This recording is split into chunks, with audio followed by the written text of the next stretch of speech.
Hi guys, Martin here with another roundup of all the latest racing game news straight from the Team VVV website. It's been a monumental week for racing game news. The site has been absolutely inundated with content lately. We start though with Gran Turismo 6.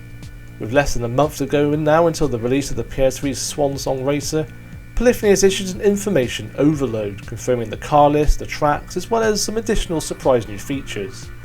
Sadly though, they haven't quite met their promise of 1200 cars. Nope, they could only manage 1,197. That's just lazy. Actually, better make that 1,196, as the Nissan Delta Wing has already been removed at the last minute for some reason. Many of the new cars for GT6 are shown in this rousing new trailer you can see here. You can also see the car list in its entirety in the link below, but new additions to the series include the Ferrari FXX, the Aston Martin 1, and, wait for it, a Lunar Moon buggy. Only in Gran Turismo. Don't forget too that even more cars will be added with monthly DLC planned, which will hopefully be more worthwhile compared to GT5's paltry pickings. Lots of you have also been asking how many of the cars will be fully modelled premium cars with highly quality textures and interiors. The simple answer to that is we don't know yet, and we probably won't know until the final game is out. But GT5 had just over 200 premium cars, so if we assume the 120 or so new cars in GT6 will all be premium, then we're probably looking at least around probably 300 premium cars in GT6. Having said that, some of the standard cars appear to have been upgraded to premium models as well, such as the Bugatti Veyron, so we'll have to wait and see. All the tracks have now been confirmed as well. 8 new locations that will be added to the series included Bathurst, Silverstone and Brands Hatch, plus the return of old favourites with a new HD makeover, such as Sierra's favourite, Apricot Hill. The only downside is the Top Gear test track isn't returning, yet it will be available in Forza 5. Night races will look better than ever too. As ever, Polyphony are being extremely pedantic to the point that the night skies in some tracks like the Nürburgring and Le Mans will match the real life placement of the stars and the moon within a centimetre of their actual astronomical positions. It just boggles the mind. I mean, this is the sort of thing we've been hearing about in next generation games like Drive Club. So it's incredibly impressive what the developers are still able to achieve now on PS3. Anyway, moving on to Forza Motorsport 5 now, which is just a few weeks away. Turn 10 have released the final showroom update revealing the last bunch of confirmed cars. And hooray, we finally get to see some F1 cars added into the series. Chief among which is the Lotus E21 F1 car currently competing in this year's championship, plus the iconic Ferrari 312 T2. And McLaren M23 featured in Ron Howard's Rush. There is also the Ford Mustang Boss 302 and the KTM Crossbow, seen here in this new direct feed gameplay video we have available to view on the site. Since this is now the final showroom update, we can now reveal the full car list of Forza 5. In total, there will be 202 cars on disc when it launches this month. Again, you can view them all on the site in the link below. Now it may seem like a very slim offering when you consider it's only a tenth of the cars available in GT6, but to me it's always a case of quality over quantity between these two series. Forza 5 may not have any moon buggies, but then you also won't find over 50 near identical Nissan Skylines. In fact, I'd say there'll be probably even more cars you'd actually want to drive in Forza 5. Traditionally though, Forza has always had more current cars compared to Gran Turismo. Forza 5 has the mighty McLaren P1 for example, and the recently announced LaFerrari, which has already been confirmed as Day 1 DLC. Rather tellingly though, if you look at both car lists, only 10 cars in GT6 are from this year, whereas Forza has 19 plus the 2014 Fiesta ST. You can compare both car lists on the site, so do let us know your thoughts in the comments. While we're still on the subject of next generation driving games, we've got a new Drive Club trailer revealing the brand new BMW N235i, which makes its game debut. Pretty remarkable really when you consider the car was only announced last week as the replacement for the BMW 1 series. Again, graphically Drive Club is looking very impressive indeed. Squint at the video and the car models and scenery look ridiculously real. We're still waiting for the promised full race gameplay video though, so keep checking back on our Drive Club page for the latest updates. It's a shame we won't be able to play Drive Club at launch, but there's still Need for Speed Rivals to look forward to at least. We've been quite light on news with this game lately, as EA seem to be happy just releasing new trailers. This latest one we see here is called Ultimate Cars Speed and Rivalry, but it was at least a little different from the norm, containing a cinematic voiceover which reminded me of The Run, released a few years back. Then again, Rivals will have a more back to basics approach, so don't get your hopes up. On to Project Cars now, and of course the big news this week was the announcement that it will be released for next generation consoles on PS4, Xbox One and also Steam OS, along with the originally planned PC and Wii U release late next year. Plans for a PS3 and Xbox 360 port have now been scrapped however, but when you look at how high profile releases such as Battlefield 4 have compared on the current hardware, it's hardly surprising as it wouldn't do the game any justice. Not only is this now the only sim racer coming to every next generation console for now, it's especially good news for PS4 players who will otherwise be waiting an eternity for the next Gran Turismo. Meanwhile, McLaren have been confirmed as the latest manufacturer licensed for Project Cars.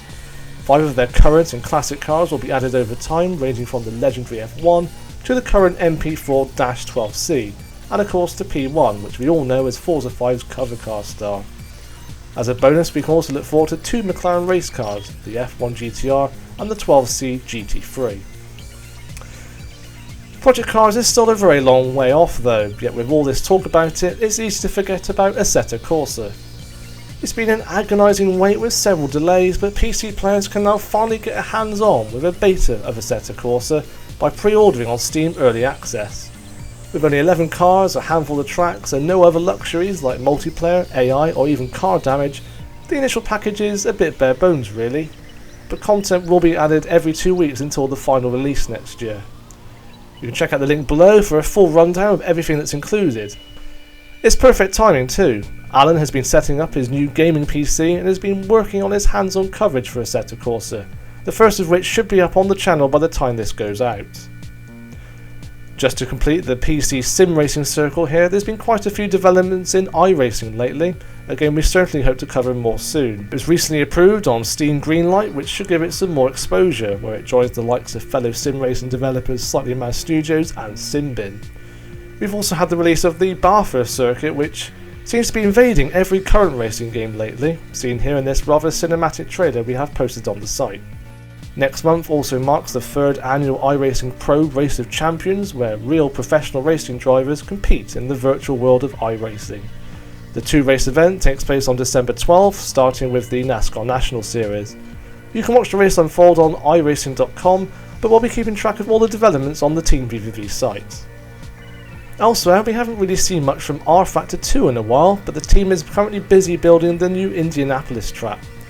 We posted a very early render of the podium on the site, which you can see here, but hopefully we'll get some more in-game shots soon. Just about as far away from sim racing as we can possibly get, we have Bugbear's next car game, a self-published spiritual successor to Flatout that hopes to revive the retired demolition derby genre. Now Bugbear have always wanted to make this game, but the publishers didn't believe there was a market for the genre anymore.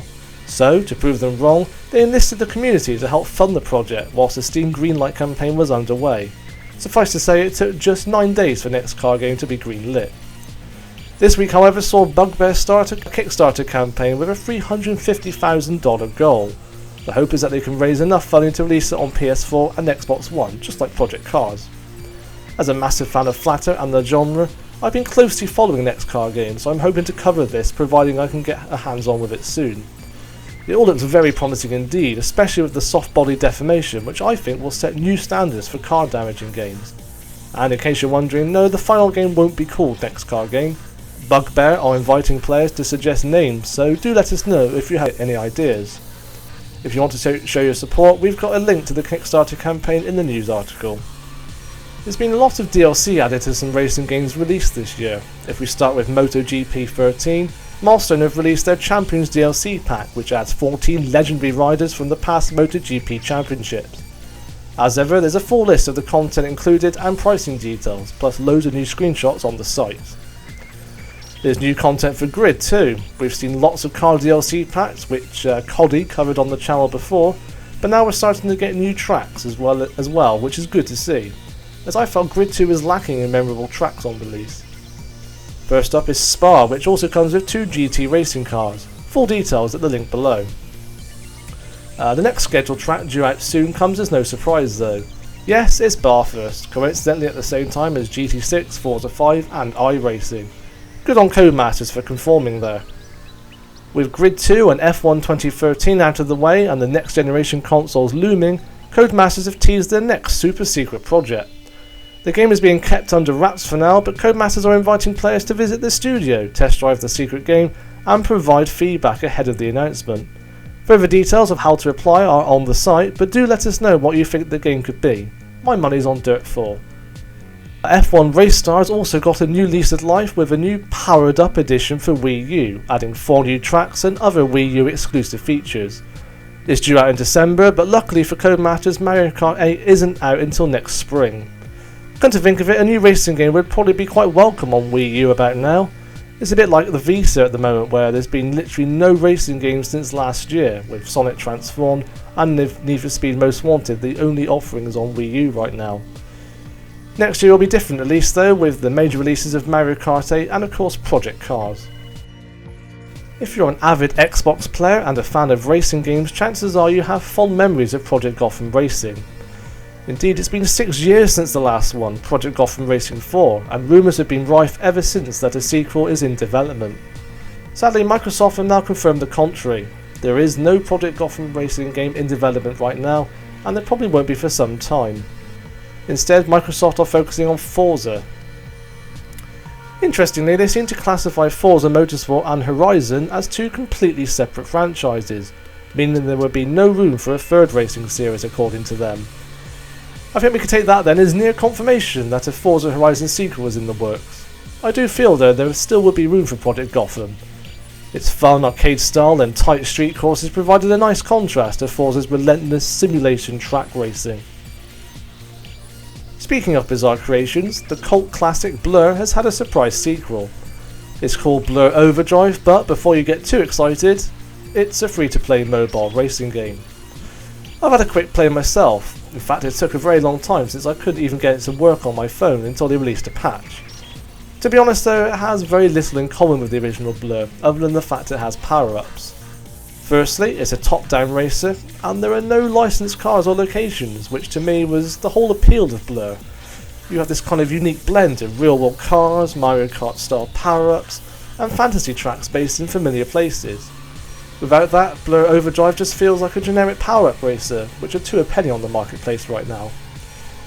I am hoping to cover some more mobile racing games in the future, so I might do a brief video looking at Blur Overdrive soon, but do let us know what you think about it in the comments if you've already played it. Elsewhere on the site in the features, we've got the second half of my Drive Club interview with Evolution Studios. The first part looked at the community features and how these have been implemented into the game, but this part provides a more technical insight into the development, so you get to learn how long it takes to model just one car with their obsessive attention to detail, as well as how they design the audio and lighting in new ways to utilise the power of the PS4. Also, we trace through the history of Ferrari and Need for Speed as Rivals marks their return to the series after 7 long years. No doubt there'll be lots of nostalgia there for anyone who played Need for Speed from its humble beginnings.